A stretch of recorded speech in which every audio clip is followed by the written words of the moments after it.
Hello everyone and welcome back to my opinion. In this video will be a review of the fourth T20I played between India and England. India have won this match to clinch the series 3-1 with one match left to play in Mumbai. Let's get into this review. Starting off with the 11s, England made two changes from the previous match. I'd said in the previous video that Mark Wood for a number of years hasn't bowled well in white ball cricket, and correctly he made way for Shakib Mahmood. And the only way Jacob Bedell could have returned to the side would be for Jamie Smith to make way, and that is what happened. And for India, they made three changes. I'd said in the previous video, Dhruv Jurel, if he'd be batting at number 8, there's no point playing him. He made way for Rinku Singh. And underboard, Washington Sundar was batted in an incorrect position the previous match. He made way for Shivam Dube. And one change I didn't get, he was either dropped or rested. Mohammad Shami dropped for Harshit Singh. Now, I don't think he would have been dropped if he was rested due to fitness concerns. You've named the Champions Trophy squad where Bumrah has ruled out. Kuldeep has returned from injury, but I heard on Ashwin's channel that he has been bowling at the NCA. He'll be playing a first-class match and he's bowling well. And Mohammad Shami, you're not sure of him bowling 4 overs. He bowled 2 overs the previous match at the start, then 1 at the end. You're not sure of him bowling many overs, and you've named him in a Champions Trophy squad. I don't understand that at all. I thought in the previous match they should have played at least 2 frontline seamers, with Hardik Pandya being the third seamer. They should have done at least that in this match. And if you're at a stage where Mohammad Shami, you don't know whether he'll be able to bowl even 2 overs in a T20 match. You've picked him for a Champions Trophy to bowl 10 overs without a backup seamer in the squad, because we don't know who they'll pick to replace Bumrah. Then it really is a poor decision. I feel bad for Shami because that means the injury would not be managed correctly. But I don't know how things are going to go forward regarding him playing regular cricket as of now. Josh Butler won the toss and chose to field first, and from an Indian point of view, the poorest of starts in the second over, 3 free wickets for Shakib Mahmood, where I have never seen Tilak Verma charge down the track the first ball that he faces in innings. You saw the maturity that he showed in Chennai, the 72 or 55 not out, where he steered his side to victory in a nervy chase. And I've never seen him play that shot since he debuted for the Mumbai Indians in 2022. He was dismissed for a golden duck. Suryakumar Yadav, a close infielder, was there, plays a flick and is dismissed for a duck. Yes, he likes to play attacking cricket, but if you're the captain and you're an experienced player, you've been playing franchise cricket, international cricket for a number of years now, and you are dismissed in that kind of a fashion. It's been a criticism for the top 3, Abhishek Sharma, Sanju Samson, and Suryakumar Yadav. Then there's really some introspection that needs to be done, despite the record he does have in T20s. Sanju Samson, now if you're being dismissed of Jofra Archer when you're trying to muscle him over mid-on, then fair enough. And on Ashwin's channel, they said that they were looking to target him with that plan. And if he was cramped for room and trying to go over mid-on when Jofra Archer was bowling, fair enough. But if you're holding out to the deep square leg fielder of an innocuous delivery, then that shows that you're gifting your wicket to the opposition. Was this wicket a place where they really worked out a plan for him? Because if would you have expected him to hold out to deep square leg when facing an innocuous delivery? I wouldn't think so, because you thought against Jofra he was cramped for room. In this case, he was committing to that shot and he hits it straight to the deep square leg fielder. So I mentioned the Hardik Pandya example in the previous video, how Sanju Samson plays high pace much better than Hardik Pandya, plays the hard lengths much better than Hardik Pandya.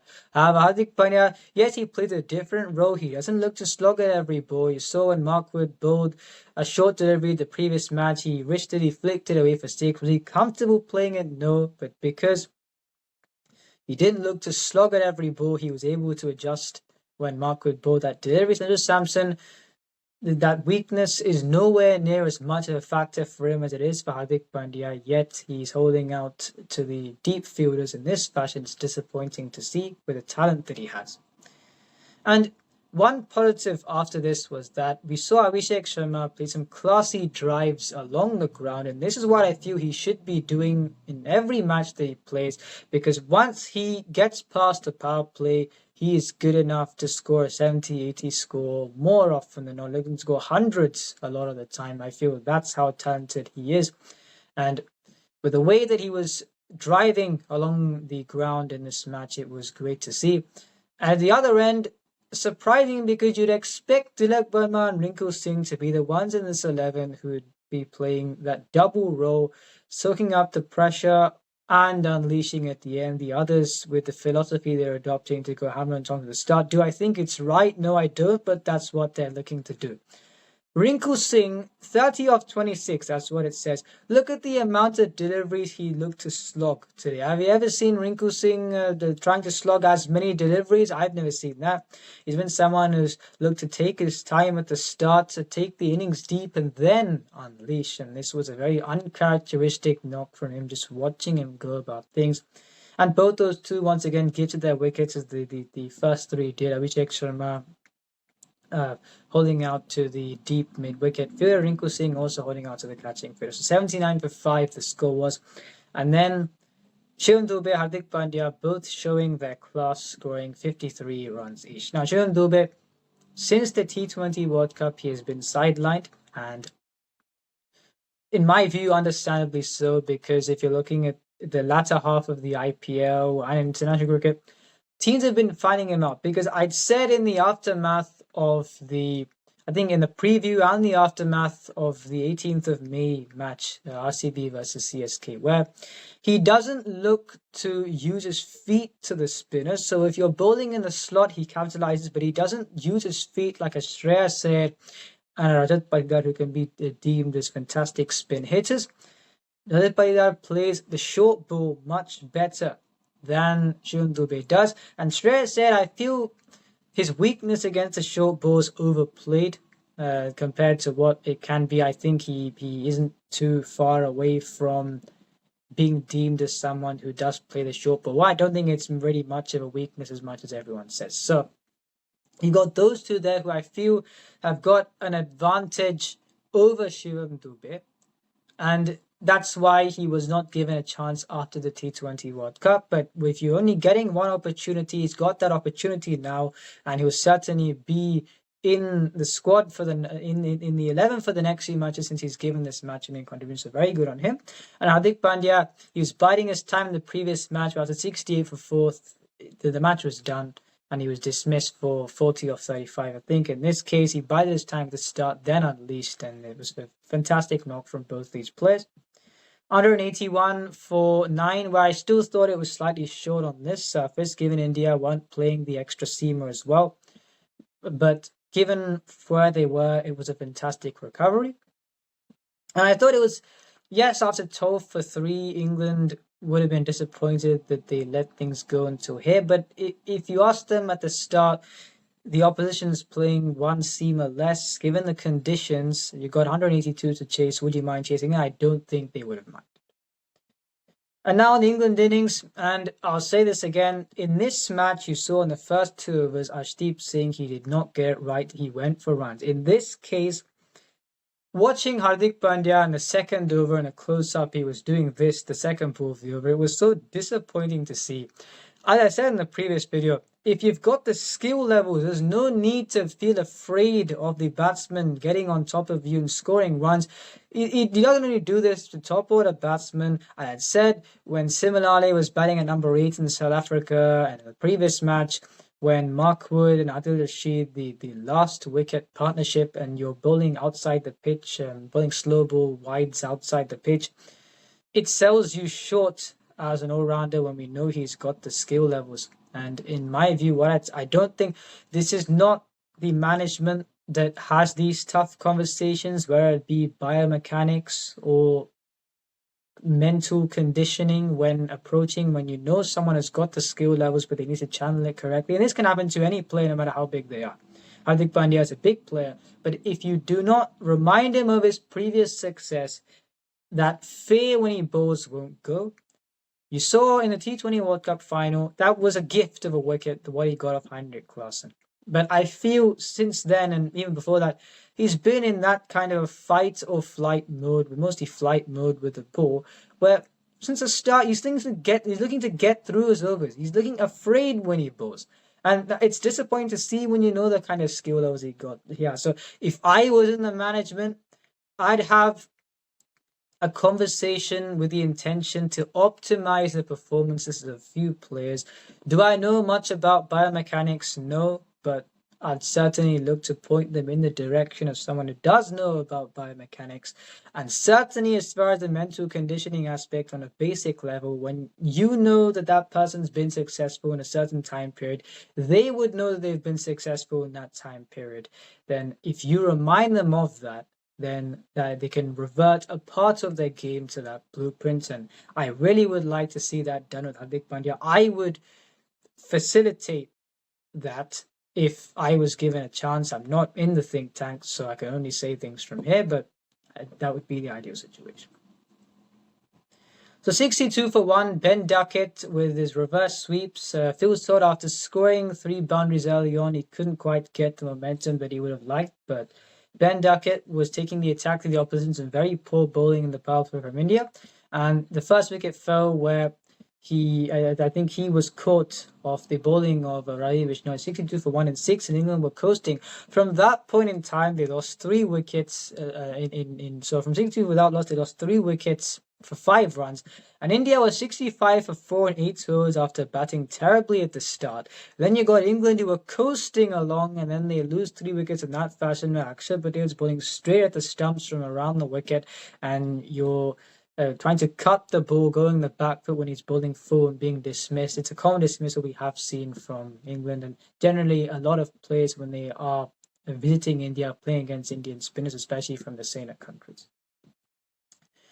And so 67 for 3 after 8. And yes, certainly this point the match was turned where Dube, he was concussed in the last over of the previous innings, and they brought in Harshit Rana as a concussion substitute. It could have effectively served as an impact sub. Now, I don't know the exact rule. There have been different interpretations. Some have said in terms of a like-for-like substitution, Harshit Rana at times has been referred to as an all-rounder, therefore that's why he was given that choice. Some other people say it's determinant on also the impact that the player or the replacement player can make for the rest of the match. That was a tweet that I saw. I don't know the exact rule, but one thing I can say is that there's a loophole in the rules, and India made use of that. So there are some people who are saying, oh, it's cheating. It has to go past the match referee, and the match referee may have been affiliated with India. So it was, I think that's nonsense. It's a loophole in the rule, and that's why Harshit Rana was allowed to be an impact sub. Such things, now if it's a first, since the loophole exists, such things have got to happen at some stage so that rule can be reviewed, and therefore the loopholes can cease to exist, so this doesn't happen in the future. And for people who are saying this is cheating, I'll ask one thing. So, hypothetical situation, the final test of the Ashes in the 3rd innings, Ben Stokes is concussed, and in the 4th innings, when defending a score to take the series, England, since a lot of the fast bowlers have been classified as bowling all-rounders, Ben Stokes is also a batting all-rounder who bowls seam.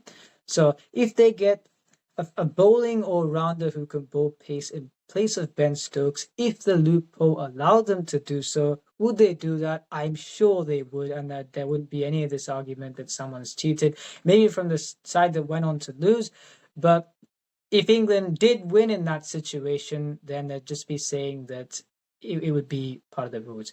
In the same way, India made use of the loophole, and you cannot fault that because it's an existing loophole and it has to be reviewed. And such instances, it's good it's happening now rather than in an ICC event for the first time. And secondly, the commentators who, by the way, before Harshit Rana went on to bowl, they were saying, the England batsman would prefer facing the pace than the spin. And their own Liam Livingstone gives catching practice to the keeper. I'd said in the previous match, he surprisingly scored 43. When is he going to score? We don't know. And he showed today why I think that. And suddenly then the talk gets switched to say that, okay, Shivam Dube facing Harshit would be more of a threat, so to speak, than facing Shivam Dube, which I do agree to that. But still, is he a bowler, and he's making his debut, he's done well in the IPL, but is he a bowler who make you scared when you're chasing down a total, which I still thought was short? No, he wouldn't do. In the second over, he was bowling wide slow deliveries, was carted for runs by Harry Brook, and at that point in time, he was going at above 10.5 per over at the end of his second over, and there wouldn't have been any complaints then, because I thought that was the over that should have swayed the match towards England. It didn't. And if you're a set batsman on 51, and I've never seen this happen, where the short fine leg fielder plays a spinner's bowling, you just got a boundary, and you're going on your knees and playing a lap shot off the spinner as a set batsman, you're dismissed. And you're doing things like that. You're giving catching practice to the keeper with a tame opening the face, and you're expecting. Yes, okay, it was an advantage for India that Harshit Rana, especially with the contribution at the end, 3 for 33 and 4. Would Shivam Dube have done that? No way would he have done that. In my view, with his bowling, especially on this surface, it would have been at least 30 runs conceded without taking a wicket in 2 overs. So definitely was an advantage for India, but England should have won the game despite that, because Harshit Rana is not a bowler I feel you'd be scared of at this point in time. So that was on that. And India, in a case where they were playing a predominantly spin attack, Chakravarti once again excellent. Bishnoi, after going 46 in the previous match, a fantastic comeback. And Akshar Patel got the wicket of Phil Salt, 1 for 26 in the 3 overs that he bowled.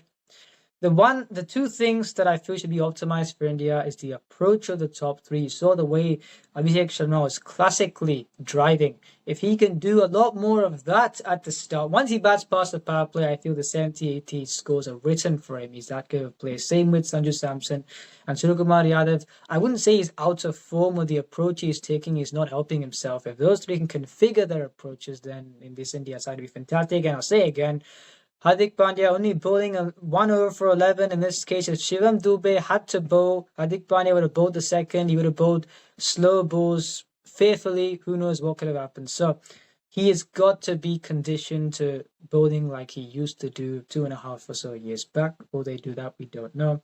And for England, I'm not surprised they've lost this series. Again, an unfortunate advantage for the opposition in this match.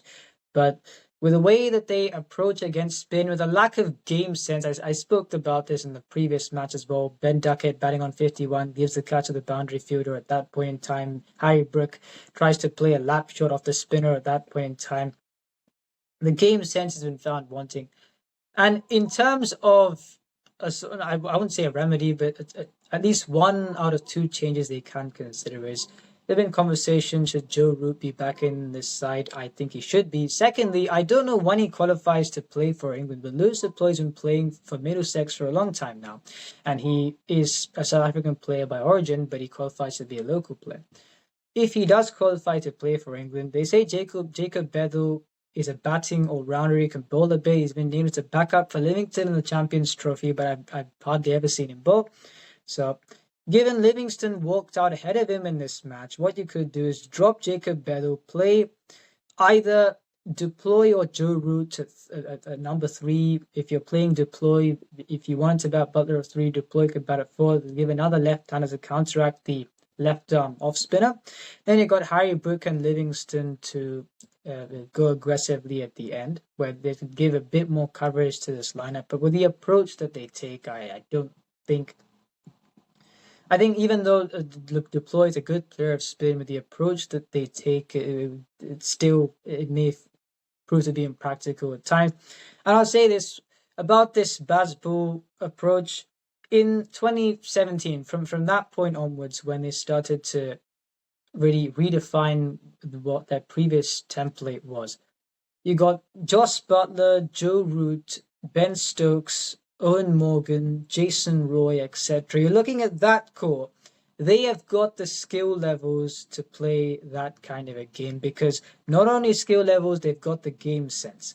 You're looking at the current players now. Yes, they look to attack, but how often would you see the previous score that I mentioned? They'd score 50 odd, and then they'd give their wicket away in the most. You could tell that option wouldn't work. If you're Ben Duckett in the third T20I, when you've got all the fielders on the boundary, you know what's the likelihood you're going to get the ball from a six, unless you get a great connection, not too much.